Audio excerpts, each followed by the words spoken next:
Welcome to Grant's Rock Warehouse, and tonight we are live. This is part 3 in our Slade series. Tonight we are looking at Live and Slade. The Parish of Rock is here. We want to hear from you in the chat. Let's do it.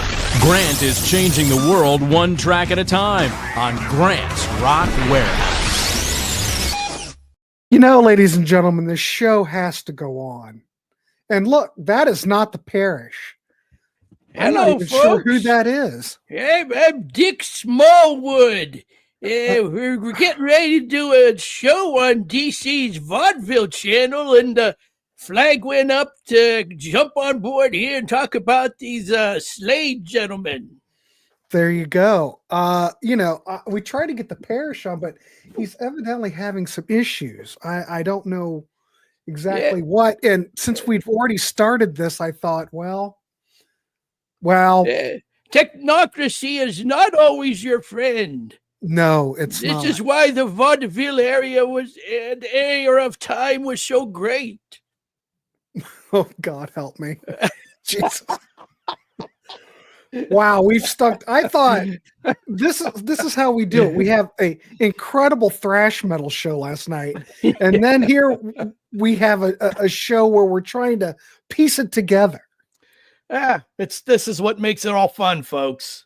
It does. When you kind of fly by the seat of your pants. Well, I'll try to get the Parish back on, but maybe Parish can't do live streams from the UK. I don't know. Yeah, who knows what's going on? It's a wacky ass world. Oh, wait a minute. Wait a minute. Where is he? Hold on. We're gonna have a three-way, like a three-way chili. Hold on. There he is. Holy crap! Look, he's here. This is going to be good. DC, you're here too. All right. Wait a minute. I mean, I can step away. Whatever you guys want to do. If you want me to hang around, I'm you're good. Here now. Wait a minute. Can you see and hear me? Okay. I can hear you. I can't see you. Wait a minute. Let me update the layout. Okay. Let me fix this. Parish, how did you get on here? I eventually got on using my iPad, but it's taken me forever to work. I don't know what I've done, but I managed to get on using my iPad. All right. Well, we're going to have DC on here too, so he can join in the conversation. Well, sorry about that, but so your computer wouldn't work.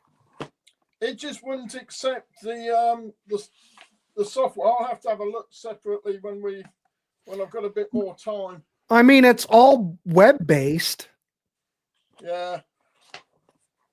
I don't know. Well, anyway, DC, you can talk about Hangout since you're here. All right. Be a conversation because he can talk about Slade with us. But anyway, the reason we're doing this live is, let me give you the background. The Parish and I had recorded this show prior, but when I went to retrieve it, evidently on the Contrarians, we only have so much space in the cloud to save a show. So when I went to save it, it said, hey, you've got no space. And then it just deleted it. You got to watch out with StreamYard. But anyway, holy crap, this is good. Now we've got a real panel. But anyway, we're here tonight. The Parish is here. We've got DC Tune Time, and we're going to talk about some Slade, ladies and gentlemen. This is episode 3 in the Slade series. So this is where I jump in on things with you in the Parish of Rock, because even this live album, I wasn't that familiar with it, but it was the Slade album that was my introduction to this band. And I listened to the Alive album after that. But you've heard it. I've heard it, but I haven't, in honesty, well, you can do color commentary. You can interject. I'll do it. Just Parish and I will handle the bulk, and you can do color commentary. Good enough. The more the merrier on these shows, as far as I'm concerned. Anyway, go ahead, Parish. Well, I was going to say, shall I just do a bit of background leading up to this album? Please do. Yeah. Go ahead. So the last show we covered Beginnings and Play It Loud, which took us up to 1970. And then in 1971, March 1971, glam rock hit the scene with T-Rex on Top of the Pops and Hot Love. And that really totally changed Slade's trajectory, really. And then in May 71, Slade released Get Down, Get With It, which we'll talk about again a bit later with this album. And that went to number 16 in the UK charts and was a reasonable hit across most of Europe. And also, I think, was a hit in Australia. That was followed up in October 71 when they released Cause I Love You, which was their first #1 hit. And again, top 5 across most of Europe and a hit in Australia. And then also in October, hi everybody. He's here, ladies and gentlemen. Keep going, you're good. They then it's web-based, like in web. Yeah, sorry. Keep going. That's okay. And then in October 71, they also recorded this live album, which was recorded at the studios in London, the Command Studios, and we'll talk about it in a bit of detail in a minute around the recording. And then between recording this album and releasing it, they then had another hit single, which was Look What You've Done, that got to #2. So that's kind of the bridge, if you like, from what we talked about last time and this album. And none of the singles I've just referred to ever made it onto studio albums other than Greatest Hits. So that kind of brings us up to where we are now. Right. Excellent. Yeah, but if you look at Slade, out of all that whole glam rock era, they were the most successful of all those bands. I mean, they had like a run of chart success, 17 consecutive top 20 hits between 1971 and 1974. How impressive is that? But this is kind of where things all kind of started, isn't it? Don't you think? This live album, Parish, didn't this really take off and kind of put things into momentum for the band? Yeah, so the album was recorded at the insistence of Chas Chandler, who felt that after the success of Get Down, Get With It, that their best chance of having a successful album was to record a live album. So that's what they did. Here we go. The live album. There you go. But it was like recorded in a studio, though. With a fantastic in a sleeve. Here, I'm going to make you big, Parish, so you can share that. There you go. Go ahead. Yeah, look at that. Look at that. That's cartoony. I like it. Yeah. And that in a sleeve was actually, they held a competition in a national newspaper for the cover of Slade Alive. And that's what won, that in a sleeve is what won the competition. I love that.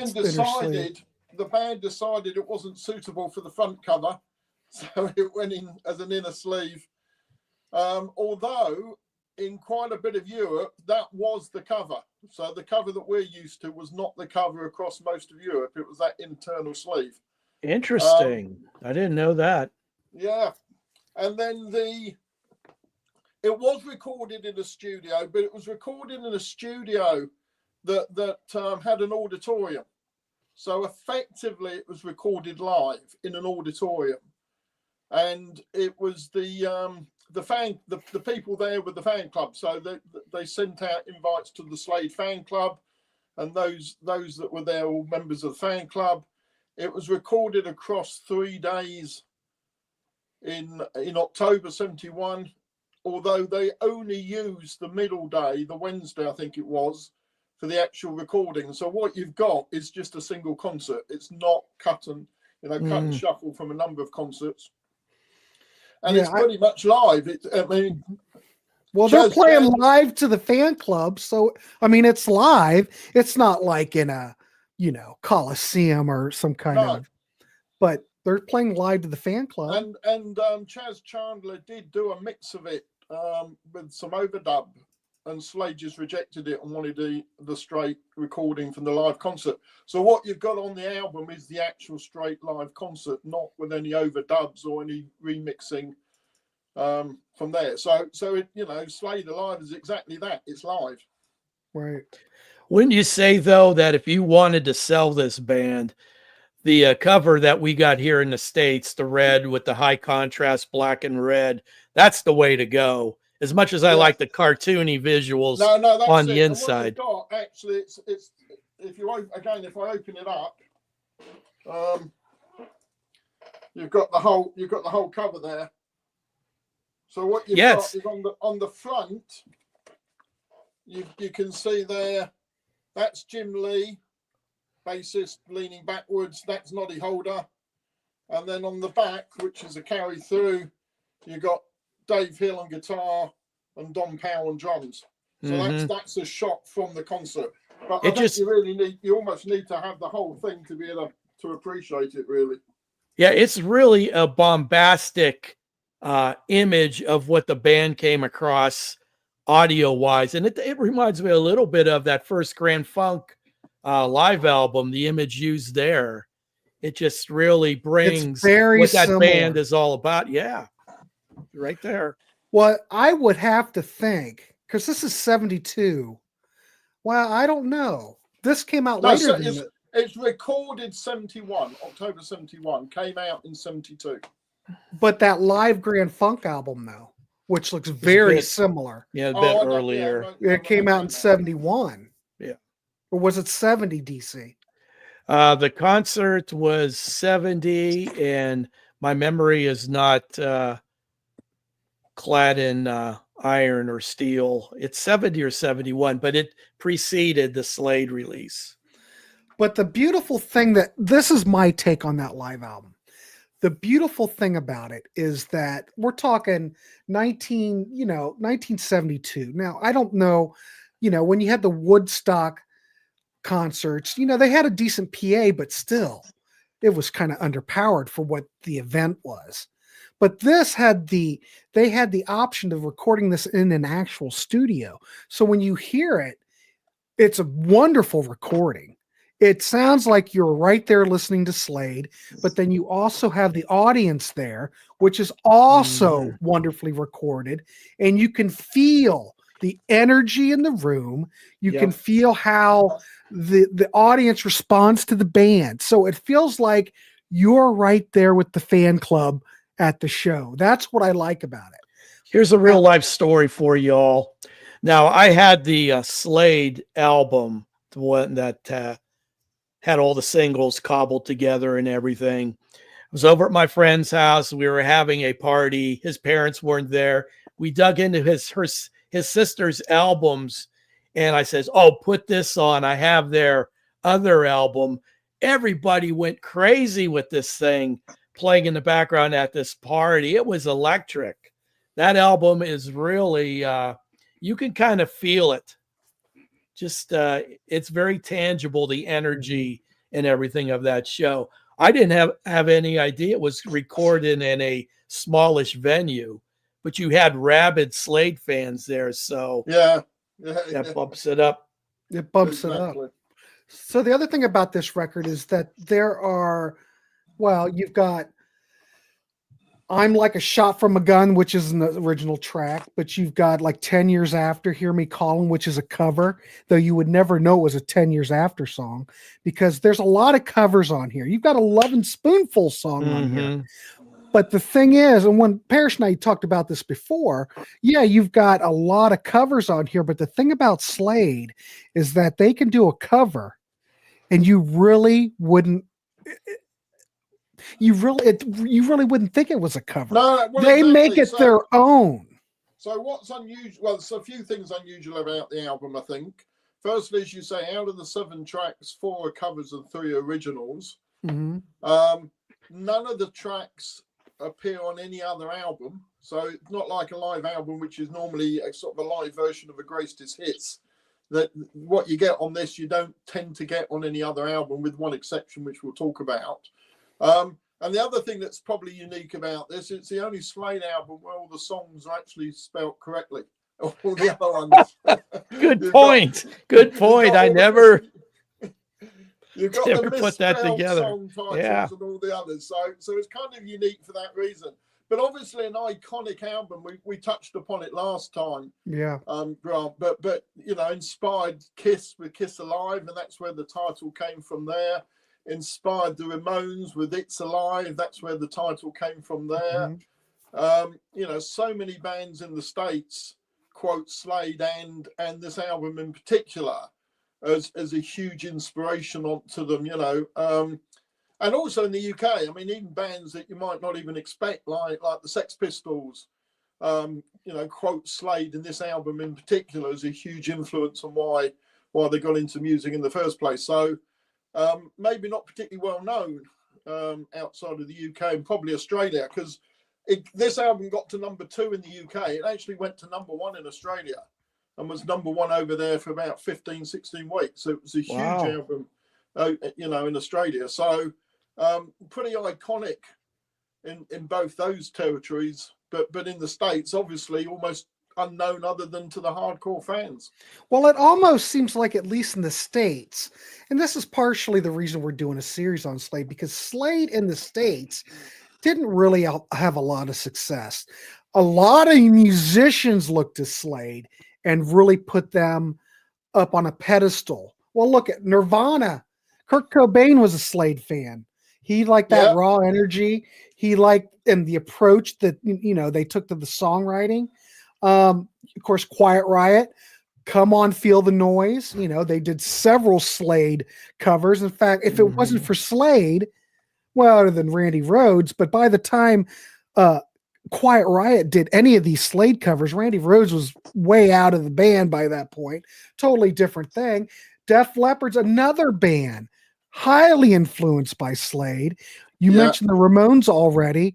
You know, you've got the live album, Ramones Live. I mean, it's a Twisted Sister's another band that really drew inspiration from their glam rock and the way they performed. But the list goes on, Parish. The list goes on. Yeah. Interesting that this album, I would say, now, I'm not sure how much focus they got with the previous released albums in the States, but I know for a lot of people, this live album was their introduction to Slade and all these covers. And then they had all their success with covers of their songs here in the States initially until the 80s. Well, I mean, to be fair, the first two albums didn't do anything in the UK either. I mean, I'm not sure they were particularly successful anywhere in the, you know, across the world. So this was the album. Well, as I said earlier, they'd had a couple of single hits, but this, from an album point of view, this was the album that broke them in the UK. And I'm part of a number of groups on Twitter, and I talk to people, and this is still a lot of people's favourite Slade album. And probably because it is slightly different to what comes next. I mean, it's not quite so poppy. I think it's heavier. It's probably one of their heavier albums, probably one of the heavier albums of the time.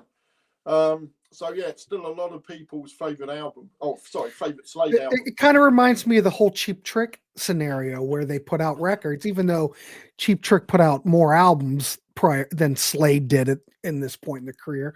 But it was Cheap Trick Live at Budokan that took off. So this is kind of the same kind of thing. And if you listen to those Cheap Trick songs on Budokan, a lot of people think that, quote unquote, those are the definite versions because of the live energy, the way it sounds. I mean, it does sound like Cheap Trick live. You go hear Cheap Trick, that's what they sound like. And I would assume, and this sounds like Slade. You go to see a Slade show, this is what they sound like. So I think that really translated well over vinyl or CD or whatever. And so when this came out, man, it just was able to communicate with the audience. I mean, that's my theory. I wasn't there, but you know, it makes sense to me. And you know, a lot of these American bands, you know, Gene Simmons, Kiss has stated that this was a big influence. Gene Simmons said prior to shows back in the day, they would put this album on to get psyched up to go out and play. Has that energy. In some ways, though, I think it's surprising it wasn't a success in America. because it's so traditional rock and roll. I mean, this is a lot of this is really sort of Chuck Berry turned up a bit on steroids. Yeah, but it still kind of has that British flavor though that maybe didn't translate as well. That's always been a head scratcher to me, why that movement could never get any ground in the States, because even though even T-Rex had a hit with Bang a Gong, Mark Bolan was nowhere near as big as he was in Great Britain and other places around the world. It just didn't sell here, aside from Bowie with the Ziggy Stardust period. That's the only truly really big success with the other thing is glam. How was this pushed here in the States? I don't know if it got a lot of promotional. At this point, probably not a lot. I mean, we'll come on to it probably on a future show. I mean, they did tour the States for about 2 years in 74, 75. And they were filling out sort of 5,000, 10,000 seater venues. So they were a huge live draw, but they just couldn't break it from a vinyl point of view. Yeah. And I mean, there's various quotes from Noddy saying that they would turn up in one city or town in the States, and it would be a sellout show, and then they'd turn up in the next one, and it was empty, and they just couldn't get any traction. Although when they were touring, they had bands like ZZ Top and even Aerosmith supporting and open for them. So it shows you the sort of size of venue they had live, but yeah, they just couldn't get any traction.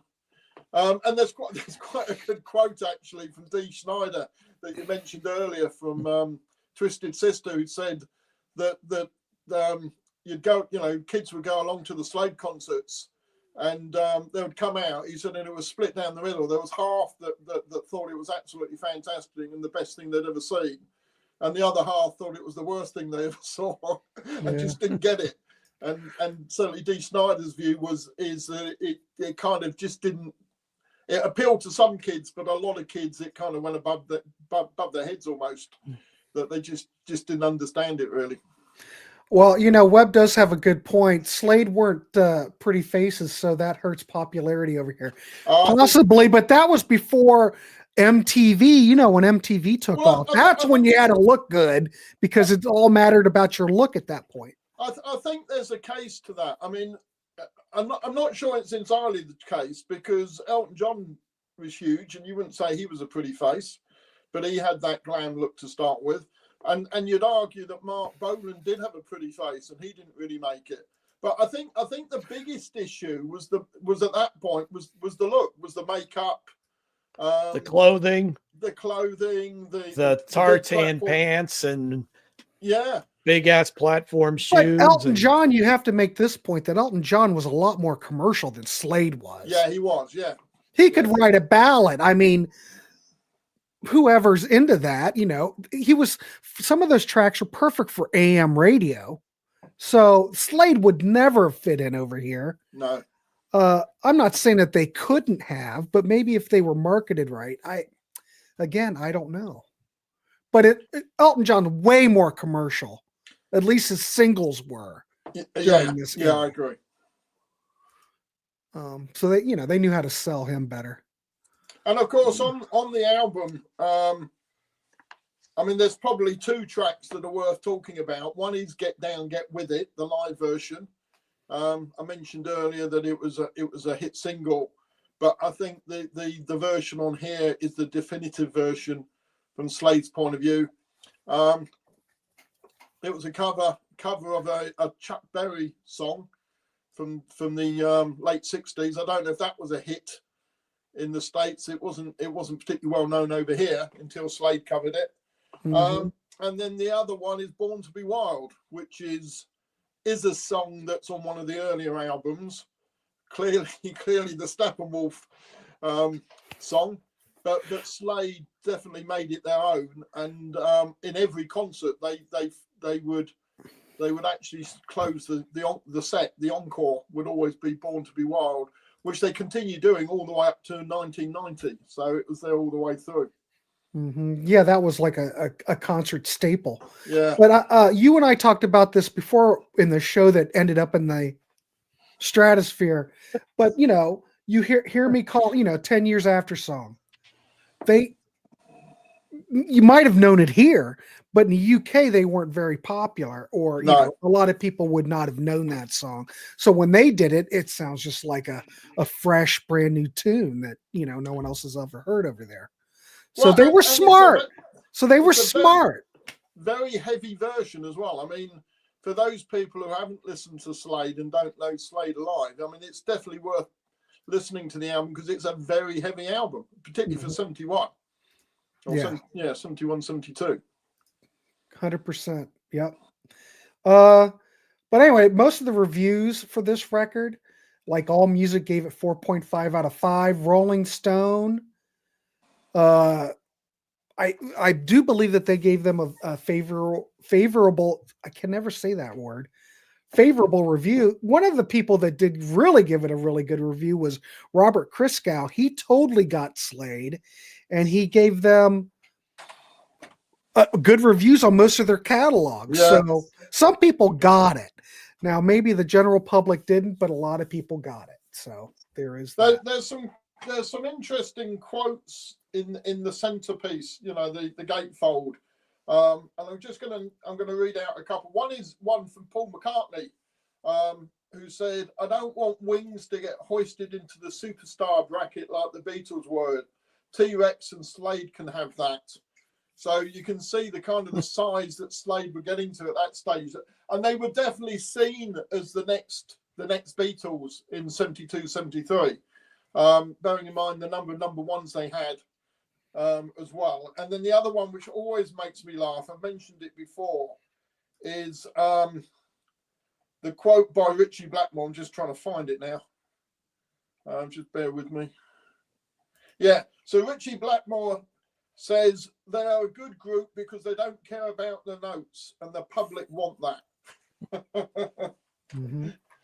So and a lot of it, it's like, I think it was timing too with Slade too. They filled that void. Anyway, so good record. Go check it out. I mean, if you want a good place to start to get that quote unquote Slade sound, I would recommend this. But Slade, we kind of talked about it. I don't think here, I can pull it real quick. They did put this out, which is a box set, All the World is a Stage, which has all the Slade albums that came out that were all their live albums. So you've got Slade Alive, Slade on Stage, Alive at Reading, Live at the Hucknall Miners Welfare Club, and Live at the New Victoria. So there you go. So it's a nice box set. Of course, this never was released in the States. You can get it as an import. I think it's still in print. This came out in 2022, but this, as far as Slade Live, this is the most economical way to get it because you can get it all in this box. So there's that. They also recently released it again on CD. BMG released it, which is again got the Sancho, and it's got a nice booklet.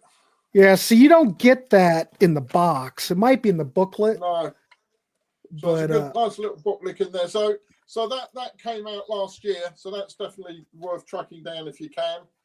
I'm looking in the booklet because I can't remember if it's in there. It looks like the booklet, all the booklets got information, but mostly it's just all photos. Yeah. Well, to be fair, that's this one has got that's from Reading. That shot you've got there is from Reading. This is different. This booklet's got quite a lot of articles around the time and reprints, reviews of the album and reviews of concerts and that kind of stuff. So, as I say, this is definitely worth tracking down and getting. Only I think it was last year it came out, so it's probably still available. Yeah, so this came out prior. This other box. Yeah, it did. So, yeah, as you say, that has got. If you can get hold of that, I mean, that my favourite Slade album is actually Slade on Stage, and that's sorry, my favourite Slade live album is on Slade on Stage, and that's in that box set. So that's definitely worth getting hold of if you can. All right, cool. There you go. Slade Alive. Gentlemen, let's move on to our next record. We're looking at, let me get the graphic up. We're looking at Slade. So this is yet another studio album. This is, I guess, the way you want to consider it. This is the third studio album, or it could be considered the fourth if you're looking at Ambrose Slade, I guess, which was really the first album. Released in November 72, came out on Polydor. Chas Chandler's back in the producer chair. In fact, if you're looking at a lot of these Slade records, Chas is doing the production, but he knew what to do with Jimmy on that first record. This reached #1 on the UK album chart, remaining there for 34 weeks. Here in the States, it got up to 69 on the Billboard 200, and it actually stayed on the chart for 26 weeks. So I don't think that that's too bad. I was hoping that maybe it would fare higher, but hey, it is what it is. In Australia, which the Parish had mentioned, which they seemed to really go over big in Australia, they hit #1. It achieved a gold status, and it actually knocked out the previous album, which at the time was charting, Slade Alive. It knocked it down to #2. Yeah. So they were big in Australia. So between Slade Alive and this album, they released Take Me Back Home, which went to #2. Then they released Mama We're All Crazy Now, which we'll talk about a bit later, which got to #1. And just as this album came out, Goodbye to Jane came out, and this got to #2. Sorry, that got to #2. And it was only fairly recently. I've always thought this album was pronounced Slade, as in Slade with a question mark. But I heard Noddy Holder interviewed last year, and he actually referred to it as Slade. Oh, yeah. So why, I don't know, but apparently it isn't called Slade. Mm-hmm. It's called Slade. So there you go. That's a fun fact for y'all. Yeah, that's exactly a bit of trivia. So real quick, Parish, what's the catalog number of that CD you have to share with the class? Can you read that? Yeah. If you can find it. Probably BMG CAT. Yeah, something. I'm just trying to say at the bottom. BMG CAT 502 CD. All right, there you go. Bingo. Yeah, exactly. This album's got a lot of foot stompers, y'all. So, I mean, the live one is a nice introduction to the band in a live setting. If you want to know what this band was about with their own songs and the production and all that, I would direct you to the Slade album. Start off. Definitely. I mean, it's I'm still not convinced by the album cover though. Why Dave Hill thought everybody wanted to see his chest, I don't know. Still not quite sure why I thought that was a selling point. It was a thing back in the 70s. It must have been. Well, Mark Farner liked Mark Farner, there you go. Well, I'm wondering if that had any. Got the classic Slade across the knuckles and the thumb as well. So, I mean, if Dave had a shirt on, I mean, they'd look pretty badass. But I don't know. Do you think that had any kind of? I don't know. It seems like cover art for Slade always seemed to be an issue to me, and I don't know how did that translate over in the States. I mean, DC, do you remember this album back in the day? I sure do. I picked this thing up at probably Hills department store back in the day. I mean, I didn't give it a second thought. I had heard a bit of the album. I said, man, this is right up my tree. It's catchy. It rocks. It's a foot stomper.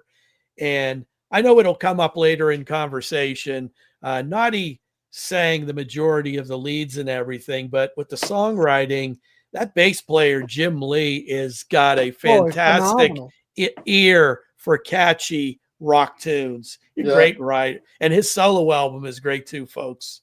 If you like what they did here, it's more pop, but he is a very good songwriter. Yeah. Well, DC, compared to the other stuff that was going on in the States at that time, when you heard this, did you sit there and go, wow, this is kind of different?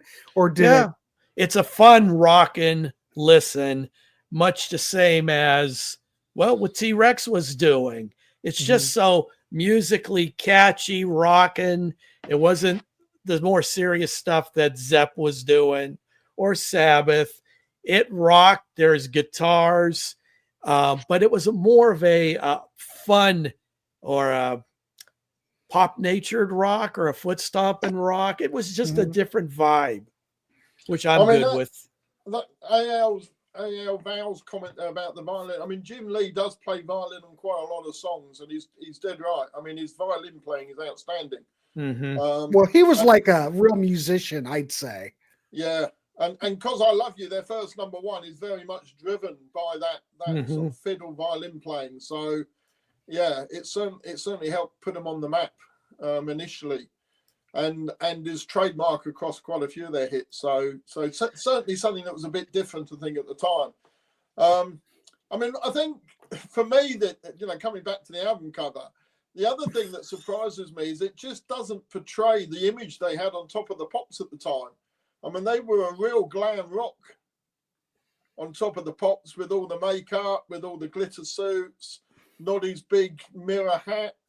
And yet the album cover doesn't portray that at all. I mean, apart from Dave Hill, the rest of them look pretty middle of the road, don't they?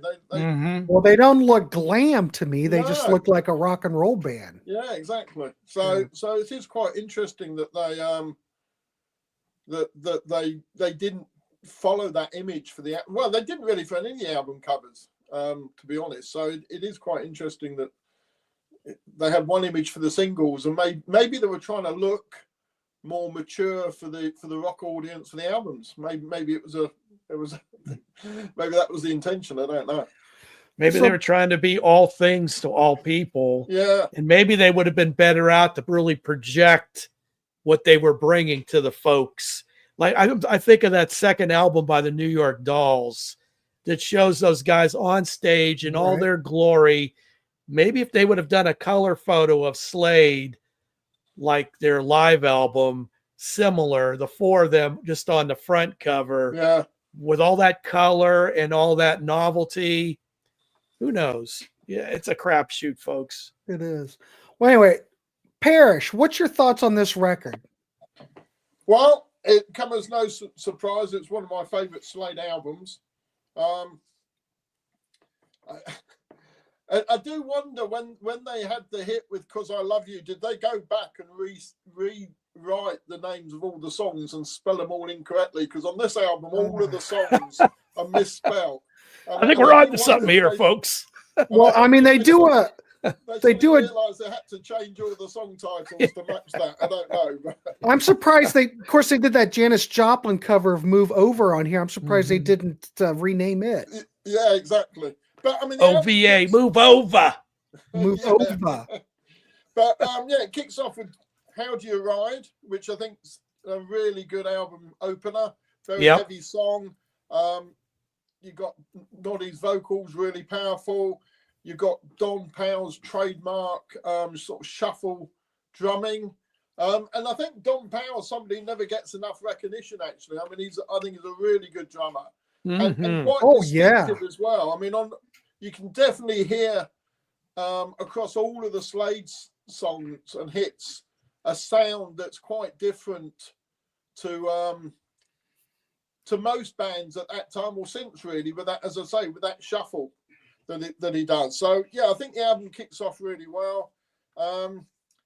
You've got quite a lot. It's you've got some songs on there that are a bit of boogie, like on Whole World Gone Crazy as an example. But if I take that track, it actually surprises me, because I think that song actually sounds a bit Bob Seger-like. It's actually got a bit of a southern rock sound to it. So I think we spoke about this last time, Grant. It was probably a missed opportunity not picking that as a single in the States, because I think I think out of all of the songs on the album, that's probably the one that sounds most American. Yeah, I agree 100%. Yeah, missed opportunity. And I think at track 3, which is Look at Last Night, is not one of the rockers on the album, but it points to the directions they will be going after this album with the violin incorporated, and it's more of a lighter shuffle kind of thing, if even that. Yeah, you're right. I mean, the violin on it's really good, and it's kind of sounds a bit like "Look What You've Done."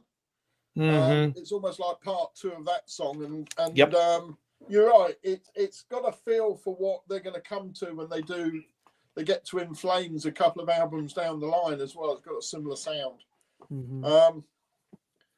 But then the other thing that's a bit different on the album, as well as Don Powell's shuffle drumming, you can hear maracas throughout the album, and not very often you can hear maracas on a heavy rock album.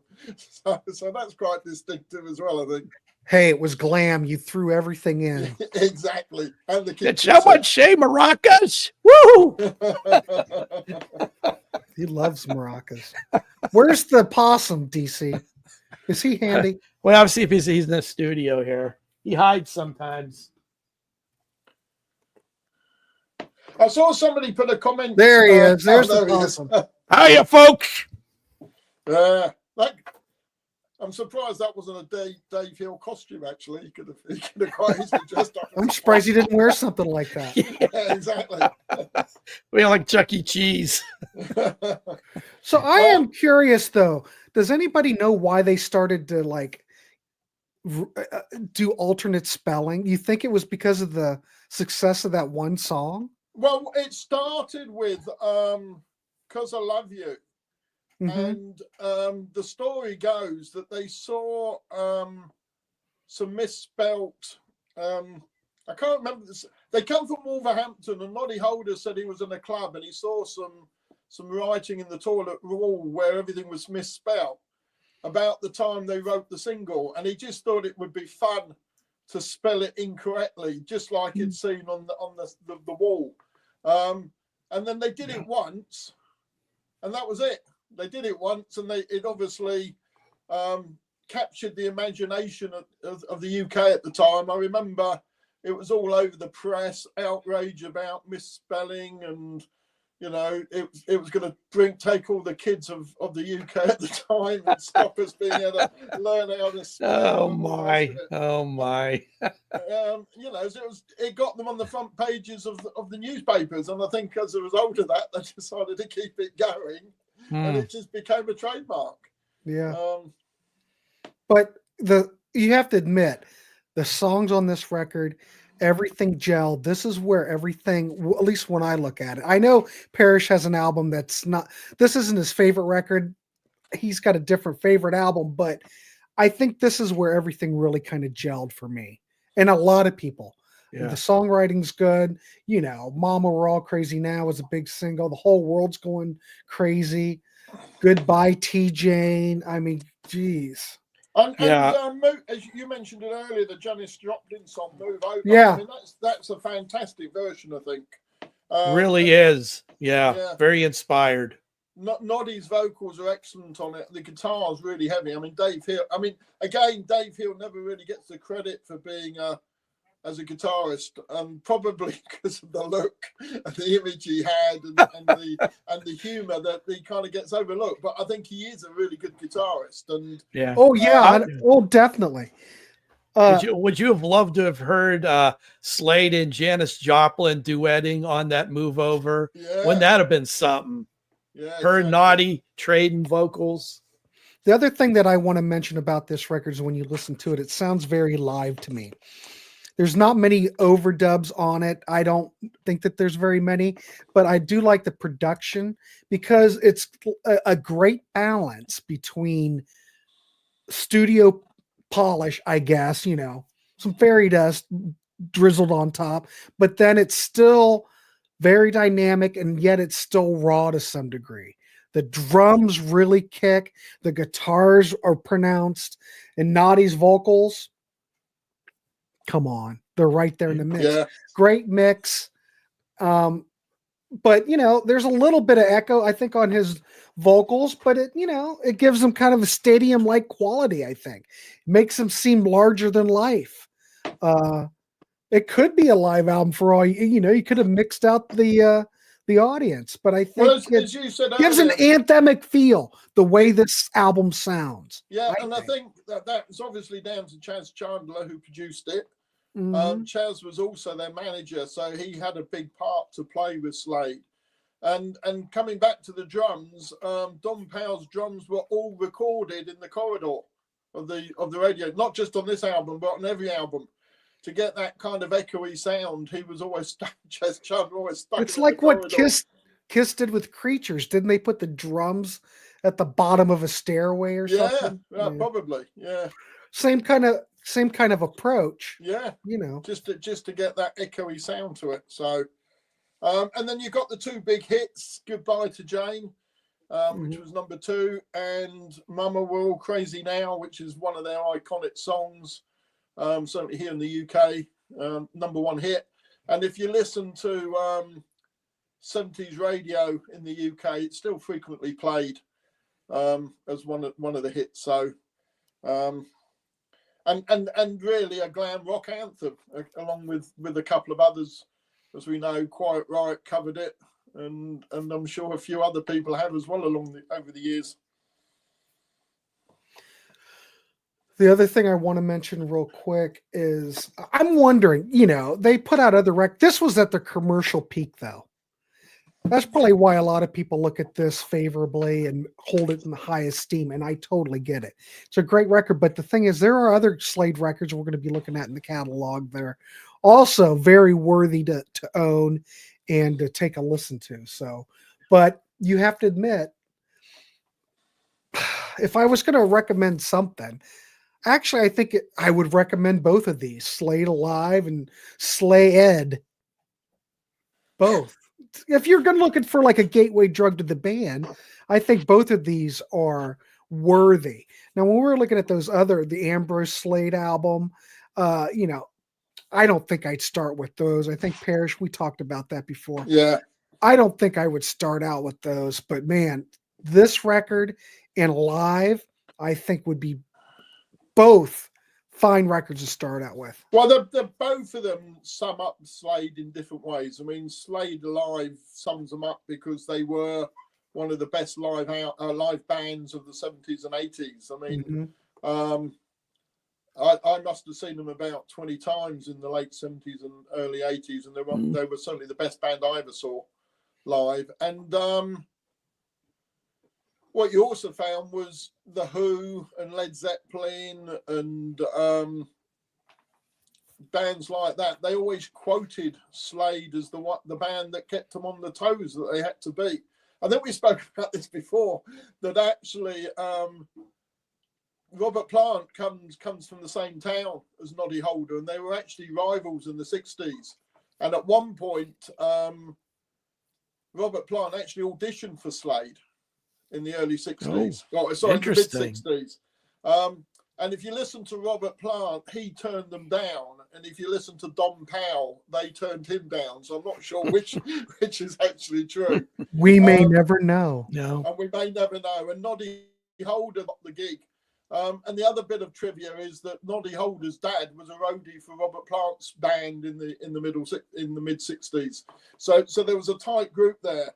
And they were always taking the piss out of each other, and there was a really strong rivalry between Led Zeppelin and Slade because of that. Noddy Holder and sort of Don and Robert Plant having that sort of friendly rivalry between them. So Slade Alive sums up Slade really well from a live point of view. And then if you want to hear Slade in their heyday with the sort of glam rock hits, then Slade really sums them up for that reason. So I think both albums, as you say, are really good starting points for the band. Thanks, Webb. I 100% agree. So DC, start out with this. I don't know what all you have in your library. I have everything from Slade on practically. Okay. This is not my favorite Slade album. It's very good. One of the top ones. but there's an album that's further on down the line that's my favorite. It incorporates more of the pop sensibilities than just the foot stomping rock and roll stuff. Because they had a lot of variety in their approaches to songs. And you see more of it as they move along. Yeah. And as you said earlier, Grant, this isn't my favorite. We'll come on to my favorite albums soon, but this is still nonetheless a really good album. Well, it's still a really good record. If Absolutely. you're looking to get started somewhere, I have no problem recommending this. Yeah. But there's more to come. And to add to it is Noddy Holder's favorite Slade album. So, you can't disagree with that, really. Yep. I want to say something. Brian said, big fat elephant in the room, and nobody talks about Sly and the Family Stone used electronic drum. Well, he used like a keyboard, like the rhythm thing off a keyboard or something. So it's a drum machine, but it's an augmentation more than. Mm-hmm. It's not a straight drum machine. It's, you know what I mean? Well, or was it? It might have been one of those cheap drum machines that they just started to produce back in the day. I can't remember. We talked about it on Sea Tranquility, but geez, that was a year ago, so I don't remember. But I think what Sly Stone did, or at least the effects or the way he used the drum machine on Family Affair and, there's a riot going on, I think it worked out well. Yep. I think it's perfect because not only there's still drum machine on it, but there's still drums on it. So it augments things. So there you go. I mean, I was just looking to see how we got onto electronic drums and saw that it was the reference to Quiet Riot. Right. And it'll come as no surprise. I prefer Slade's version of Come On Feel the Noise and Mama We're All Crazy Now, but I don't dislike the Quiet Riot versions. No, I don't either. And it's, from a Slade's point of view, it got them introduced into the US market and allowed them to have some modest hits in the 80s. And I'm sure Noddy Holder and Jim Lea's bank manager was very happy when they a little bit of scratch never hurts. Yeah, I'm sure they were all for it. Whether or not Quiet Riot had success with it, it did bring Slade to the US. Yeah, exactly. Revitalized in some degree. And to be honest, I think what it showed in many ways is Slade were probably 10 years too early from America's point of view. Certainly when you look at the glam and hair metal that was to follow in the 80s, Slade would have fitted into that quite nicely, I think, if they had been around at that time. So, as is often the case with these things, it just comes down to timing, doesn't it? And it just wasn't the right time for Slade in America. No, unfortunately. But anyway, we're trying to do our part. Exactly. Look, ladies and gentlemen, we're doing a damn Slade series. Look at this week.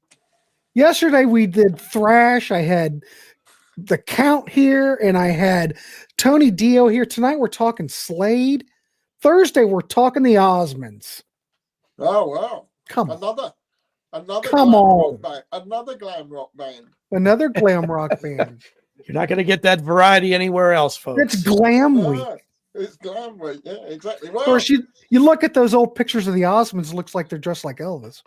Yeah. I don't know how glammy. I can't remember which episode it is, but there's a great episode of Top of the Pops on YouTube that's got both Slade and the Osmonds on, and the Osmonds doing Crazy Horses live in the studio in London, and it's fantastic. Oh yeah, great song, great fun. Go on. Okay, do this. And if part of the reason we're looking at the Osmonds is, of course, one of the brothers just passed away, so it's a good time to talk about him. But go online and look at like a live show from the Osmonds in the early 70s. Those guys could play. Yeah, they were tight. They sounded great. There was a lot of energy. The females in the audience were just going crazy over them. Yeah, if you look up on YouTube their performance of Crazy Horses, just that tune alone, that is an energized rockin' performance. very similar to the vibe of the Immigrant Song from Led Zeppelin. Yeah, I said it. Well, Look it up. And ahead of its time with the political message. I mean, it's very much of its a modern message around net zero and global warming and all that kind of stuff. So ahead of its time. And I mean, I'm probably getting ahead of your show later in the week. No, we'll get it. It's no big deal. We're just but those albums, I mean, the Osmonds albums, I mean, are actually quite rocking. I mean, they've got some quite heavy stuff on them. I mean, most people think of them as Donny and Marie and as a pop band, but the albums are pretty rocking. I can't remember if it's anybody here that mentioned it, but someone had mentioned. I don't know what day, but if you get when the Osmonds were doing what they wanted to do as a band, they wanted to rock out. Yeah. So Phase 3, Crazy Horses, and The Plan are the ones you want because they had control of their career. After that, they just kind of did whatever and I don't know, let management take over or whatever. But evidently those 3 albums, I mean, I'm just diving into it. So we're starting, we're going to talk about it, but I had not really had much. I always kind of looked at them as lightweight, and I didn't pay much attention, but we're diving into it. We're going to talk a little bit about it. I was lucky enough to see them in 1981, I think it was, at a nightclub in London. Mm-hmm. And they were really good. And then I saw them again about 10 years ago at a club in London. And actually, they were fantastic. They were really good. And I think you're right. When they got to be who they wanted to be, they were a rock band. And that's what they wanted to do. It's just probably partly the record company and partly what paid the bills was doing the pop stuff. Yeah. Yo-Yo is a great Osmond song. But anyway, Shani and I'll be live on Thursday, so we'll talk about it then. But Ashley, you do have a good point. The Bay City Rollers, you listen to that, you think Saturday Night, you think all those hits, but man, if you dive down into the albums, there's a lot of stuff on those records that are they're rocking out pretty hard. And you wouldn't think that, but it's there. And the classic of that is Sweet, who correct. The singles were all Mittner and Chin and Chapman songs, but pretty much. And then the albums, they got a chance to write their own. So, what Brian says, that 1973 concerts on YouTube, check it out and just keep an open mind. But you'll probably be I was impressed. So, there's more to it than you think. You got to get when is vaudeville going to get a little respect on this channel? Gosh darn it. We're trying, DC. We're trying. But anyway, there you go. So, Doc says, did Zepp ever sue the Osmonds over Crazy Horses? Listen to both of them. There is a similarity there, folks. Not that I'm aware of. Not that I know of. Quickly bringing it back to Slade. Yes. That came out recently. The CD version of Slade, which has got some great bonus tracks on, some B-sides. I'll make it big. Getting. And because I was asked earlier, the reference number for this one, can I see that?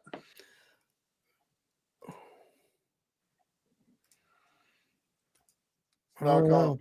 No, I can't see it on here. It's probably on the front where the sticker is. Yeah, probably. Oh, yeah, it is. It's on the front. BMG Cat 501 CD. So that's the reference. Check that out. So, that I know is in print, and it's not too badly a price. You can get that on Amazon. And again, it's got a nice footlet inside. So definitely worth getting if you can. And as I say, it's got the bonus tracks are B-sides, and there's also an interview with them from the time 72. So definitely worth getting that if you can. John Patterson, the Osmonds and Bay City Rollers deserve a metal revision. Yeah. They definitely do. I should do a listening party of all the rockin' Osmond and Bay City Rollers. Wouldn't that be funny? Yeah. All right. Well, we'll make you not big anymore, Parish. So anyway, there you go. We've went an hour. Might as well wrap this dog up. Slade. We just looked at Alive and we looked at Slade or Slade. Ed. Yeah. Slade. I don't know how to do it. It will always be Slade to me, whatever Noddy calls it. So yeah, but Noddy's trying to sell records, so whatever. It's all good. Exactly. All right, so check these out. Leave a comment down below if you know these records. We do want to hear from you. Here we go. Go ahead. Yeah, so next time we're going to be looking at this one, Old New Borrowed and Blue. And we're going to be looking at this one. In Slade in Flame. There you go. Look at that. Great album artwork. So that's the next show. That's the next show. So stay tuned. We will be back and we will be talking more Slade. And hopefully I'll have sorted out how to join. Well, I just think that's weird that the computer wouldn't. I have no idea. It's because it's Apple. And I have loads of problems with a Mac connecting up with anything. So I suspect that's what it is. Yeah. Well, your iPad seems to do all right. But the iPad's fine. Yeah, I should have tried that earlier, really. When you said you were going ahead, I thought I'd just give it a shot. And, of course, it worked. So next time, I think I'll go straight to the iPad. See, that's what we do. We pressure the Parish, and he makes it happen. Yeah, exactly. But it's all good. So we were able to have the show. I feel great about it. Awesome. So I want to thank DC for filling in, coming by. Yeah, and of course the Parish of Rock. We would have made it work since it's already live, and I hate to cancel a show. Yeah, so anyway, we will be back. I still need to book that with you, don't I, Parish? Yeah. All right. I'll be in touch. Whether you want to do the next one live as well. Now we've. Well, if you're good, I just seem to do it live. Yeah, I think it was good. And DC, you're more than welcome if you want to talk about those next two albums. Are one of those one of your favorites? You are correct, sir. Well, maybe you want to. All right, if you'll have me, I'll be here. Yeah, definitely. Oh, it's always more fun when you have a group to talk to. It's also a different perspective, isn't it? Because I've got the perspective from the UK, and I learned a ton tonight from Parish about the popularity of this group in Australia. I had no idea they were that huge there. Yeah, astounding. Yeah. All right. Okay, Ernesto. And don't forget the puppet. Don't forget the puppet. All right, everybody. Thanks for tuning in. We appreciate it. Please leave a like. There's the puppet. Who knew? I didn't even know he had that. All right, everybody. We'll see you on the next one. Keep it clean. I'm a little bit worried that it looks a bit like me, actually. I don't know. Hey, Parish, a recent show we did, he was propped up against the wall here, and some guy kept on saying, "Hey, what's that in the background? Looks like DC." I thought they were talking about my signage right there, but they were talking about the puppet that was leaning up against the wall. Yeah, I guess he does look like me. Ken, a little bit. I'm still waiting on what the next band is after Grand Funk Railroad. I don't know. We haven't discussed it. Or did we discuss it, DC? We kicked it around, but we really couldn't come with just the right angle to follow up Grand Funk. How do you follow up Grand Funk? This is our conundrum. This is a conundrum. But hey, we're looking at Slade right now. So there you go. Love Slade.